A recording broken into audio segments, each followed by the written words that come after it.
கரூர் அருகே மாயனூர் பகுதியில் கரூர் திருச்சி தேசிய நெடுஞ்சாலையில் கார் இருசக்கர வாகனம் நேருக்கு நேர் மோதிய விபத்தில் இருசக்கர வாகனத்தில் சென்ற கொத்தனார் சுரேஷ்குமார் மற்றும் சித்தாள் சித்ரா ராமாயி உட்பட 3 பேர் உயிரிழப்பு.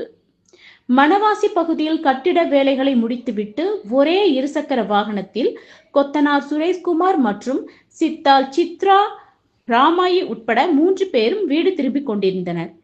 வரும் வழியில் மாயனூர் மின்வாரிய அலுவலகம் முன்பு சென்று கொண்டிருந்த போது கோவை மாவட்டம் ராமநாதபுரம் பகுதியைச் சேர்ந்த ரஞ்சித் என்பவர் காரில் வந்து கொண்டிருந்தார்.